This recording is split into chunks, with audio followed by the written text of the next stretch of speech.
What is up? In this video today, what I want to talk about are 3 reasons why your business isn't growing. None of these reasons are going to be based on skill. So I'm not going to talk about marketing. I'm not going to talk about HR. I'm not going to talk about like some, lack of skill that you have that is preventing you from growing your business. Instead, what I want to talk about are really the habits and the beliefs that we have that prevent us from growing a business. And this is really top of mind for me because Alex and I just got back from an event and we had a lot of conversations with a lot of different people and a lot of different dinners and a lot of side convos with people who are looking to grow their business. And maybe, especially because he spoke at that event, they're asking us, what do you see that I don't see? And so these are the 3 things that were really top of mind for me. And I say that because I've gone through them myself. And so the first one is that a lot of people focus on why their business is not growing rather than how to grow a business. Okay, so it's a nuance in there. They're focused on the past. And so this is something a lot of humans do. And they don't just do it in business, they do it in real life. So I'll just give you examples, right? A lot of people think that in order to correct a present day behavior that they have that may not be serving them, maybe it's binge drinking, maybe it's, yelling at your boyfriend every time he doesn't invite you somewhere, maybe it's whatever it is, right? They're like, I have to find the past event that caused this, otherwise I cannot fix it now. And that's just not true. It's been proven. It's been studied. You don't actually need to know why the thing isn't working. You just need to focus on how to make it work now. So it's like you're not responsible, maybe in certain cases, for why it's not working. And you are to an extent. You are responsible to a degree, you are not responsible to a degree, right? That's just like most things in life. But what you are responsible for is figuring out how to fix it. And so what a lot of people do is they're constantly questioning why their business isn't growing, why their business is so small, why they just can't grow a business. And I'm like, I know the reason why. It's because you're so fucking focused on why you can't do something rather than why could you do something? How do you grow a business? And so you're taking all that focus and you're putting it on your past. You're putting it on who you have been. You're putting it on what your business has been in the past. You're not thinking about what your future business would look like if it had the aspects of a business that needs to grow. You're not looking at what kind of a CEO grows a business. Instead, you're just so focused on understanding why, and creating so much meaning behind something that maybe doesn't need that much meaning. Maybe you just need to focus on the solution. And so that's the first thing, is that people tend to overanalyze why something is occurring. Honestly, this really resonates with my personal life because I think for a very long time, I studied a lot of psychology and a lot of behavior change, etc. And a lot of what I believed was that you had to understand why something happened in your life to understand how to fix your present day behavior and your patterns. And this is something that I want to say 10 years ago, my belief was really broken because as soon as I stopped focusing on why do I act this way? Why am I anxious about this? Why am I this way? Why am I not good at this? And I started focusing on how do I get good at this? How do I overcome my anxiety? And not focused on what caused it. I just took responsibility for the change. That is when my life changed. And that is when I was able to overcome all those things. And I don't care why they happened. I don't even care why I was or am the way I am. I just focus on how do I fix it now, right? How do I put things in my favor more than not now? And so I think you really need to do that with business. Rather than focusing on what is wrong and constantly focused on the past, the issue is you're thinking about the business. The issue is not the business half the time. So if you were to just change your thinking and to say, how do I grow a business? Rather than why is my business not growing? And you ask yourself better questions, your business would grow. So that's the first thing. The second thing is that you continue to use the tool that has worked for you up until now, and you refuse to pick up another tool whether you know it or not. And so I'll give you an example. It's a conversation I had about a year ago, and I was talking to a CEO who is really, really smart and really successful. But he's like, I understand why my business isn't growing. It's kind of hit a plateau. And I was like, why is that? And he said, well, I just continue to use the same tool. My tool is marketing. And so anytime a problem arises, I'm like, hit it with marketing. Sales problem, more marketing. HR problem, more marketing. Person I don't like, more marketing. He's like, I just hit it all with marketing. And he's like, and I know that's why I'm not growing. He's like, because the other stuff makes me anxious. I avoid it. I'm not good at it.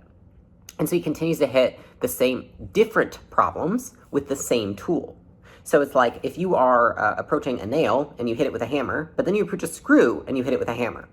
But it actually needs a screwdriver. But you're like, well, I don't know how to use a screwdriver, so I'm just going to hit it with a hammer because I like hitting things with hammers because I'm used to hitting things with hammers because up until now, hitting things with hammers has gotten me where I am and it's led to a decent amount of success. And so I feel comfortable continuing to use a hammer. And that's what most people do with their business. They continue to hone in on that one skill that they have mastered rather than say, what is the new tool or the new skill that I need to have? And the reason that most people can't do that is because of the discomfort of letting go of that tool. If you put that hammer down and you have to pick up a new one, you're going to suck at it, you're not going to like it, and it's going to be uncomfortable. But it's only going to be for a short amount of time. Because the reality is that most things that we even fear or panic about, right, that terrify us, within 30 to 60 days, we actually can end up liking, because we tend to like most things that we overcome and that we gain mastery in. And so even if you despise something 30 days ago, 30 days later, you can actually really like it. And so I think we do ourselves a disservice when we continue to hit those problems with the same hammer in our business, and it prevents us from getting to the next level because we are not willing to feel uncomfortable, not willing to be vulnerable and pick up that new tool and look like an idiot all over again. Because that's what growth really comes from. It's being willing to look like an idiot in front of your staff, in front of your clients, in front of everybody. I'll give you an example, which was Alex and I want to say it was 3.5, 4 years ago, we wanted to put together a solution for working leads. And at that time, we had no idea that you could even build software. We didn't know how to build software. And so we jerry-rigged this insane system together that we called Alan. And this was before we actually had a real piece of software, which is called Alan. And we said, we're gonna, jerry-rig this thing together because it is a solution for our clients. But we were nervous because we'd never done it before. And so we put this thing together, and I want to say 200 clients bought it after a launch webinar to our warm audience. And we were like, that's amazing, this is great, et cetera, et cetera. And we were nervous because we'd like, oh my gosh, we've never launched anything like this. Like it's a software, but it's not actually a software, because back then we didn't know how to build a software. Immediately, I go in our Facebook group and I just see people slamming me and Alex. They're like, I can't believe the Hormozis put something like this out. This is a disgrace to gym launch. I'm disgusted. Worst money I've ever spent. And these were like customers who loved us. And I was like, holy shit. I was like, I feel like a piece of shit. And Alex and I were like, what do? We did two things. One, we apologized and admitted that we are, fallible humans that make mistakes. And we said we made a mistake. We will, refund anyone who wants it. We obviously did not test this enough, and we don't know what we're doing. And we admitted it. And to my surprise, actually, almost all people accept our apology. And a lot of them didn't even ask for a refund because I think they just felt bad for us because we looked like such idiots.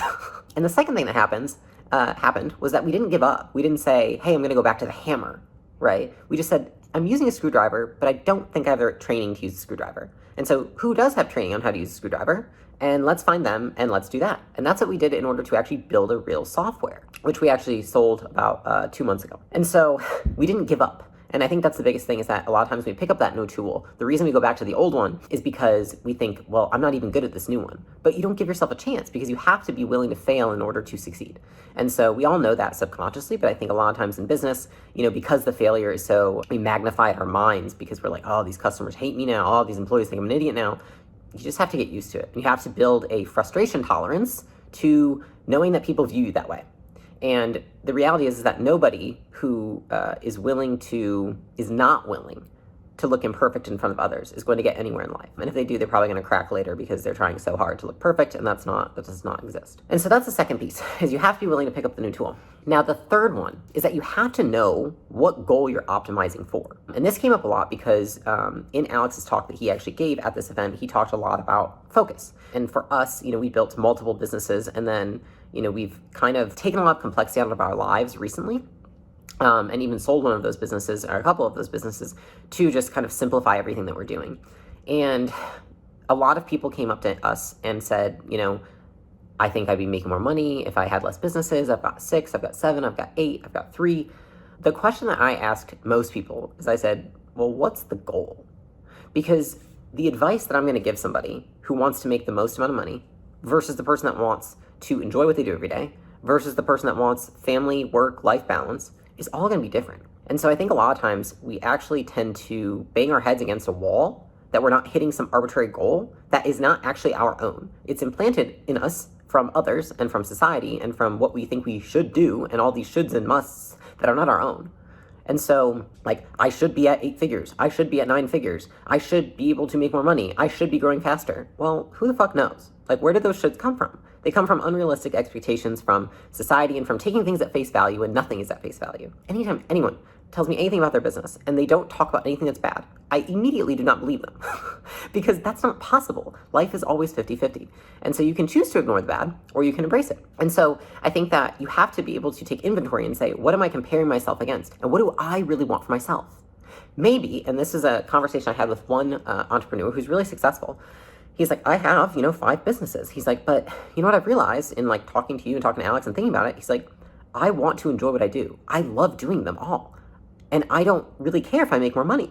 And so I was like, well, then there's no problem. Like, if you don't care if you make more money and you just want to enjoy what you do every day and you enjoy what you do every day, having 5 businesses, then have 5 businesses. There's nothing wrong with that. I think a lot of times we play this game in our mind, and I know Simon Sinek talks about the infinite game, right? And it's, we always say, we compare ourselves and say, I'm winning or I'm losing against this person. But you have no idea what that person's optimizing for. You have no idea what their goals are. You have no idea what they want in life.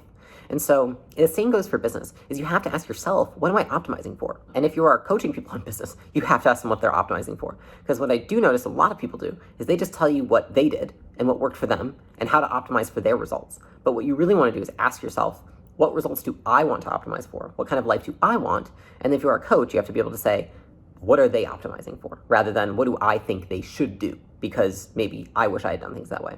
And so those are the 3 things that I tend to see and that I was really reminded of over the last few days tend to stop people from growing in business. It's overanalyzing and focusing on the past, not the present, right? Thinking that you need to understand where the problem came from or why it happened or why you acted the way you did or whatever. You're a fallible human, right? That's why.